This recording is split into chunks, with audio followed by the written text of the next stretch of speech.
Okay, this video is concerned with both the front matter and the back matter of your book and how we can set this up within Scrivener prior to actually compiling your finished book into the different ebook formats.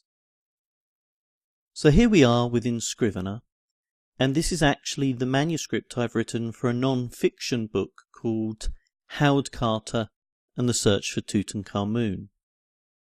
If you are not familiar with Scrivener, then basically we are viewing the document in this main window, and here, within this left pane, which is called the binder, are the different chapters and subchapters which make up my book. So if I click on one of these subchapters, for example, Media Frenzy, this main window now shows the content that I have written for that particular subchapter. Incidentally, chapter and subchapters are just my personal terminology.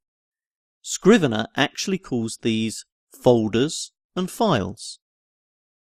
For my non-fiction books, I prefer to call them chapters and subchapters, but for my fiction books, I actually call them chapters and scenes. You will notice that there is pretty much zero formatting of the text at this point. I've just written my book without worrying about fonts, styles, margins, etc. All I have concentrated on is creating the content. So let's say that you have written your book, it has been professionally edited, you have done a final proofread, and of course you've had your cover designed, and now you're basically all ready to compile your book into an ePub and a Kindle format for distribution to the different ebook retailers.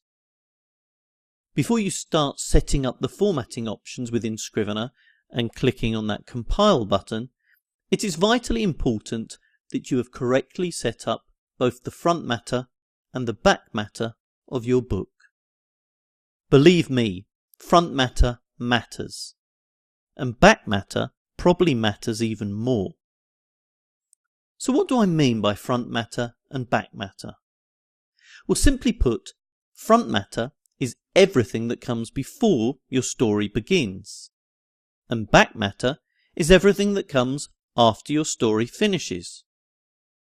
Traditionally, front matter consists of special pages in your books, such as the title page, the copyright page, a preface, a foreword, etc., etc. While the back matter should consist of certain calls to action.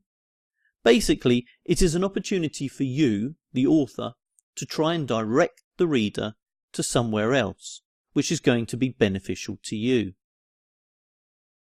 In the next two lectures, I shall go into detail as to what exactly you should be putting in your front matter and your back matter, and how to set it all up within Scrivener. Okay, that's all for now. Thank you for listening.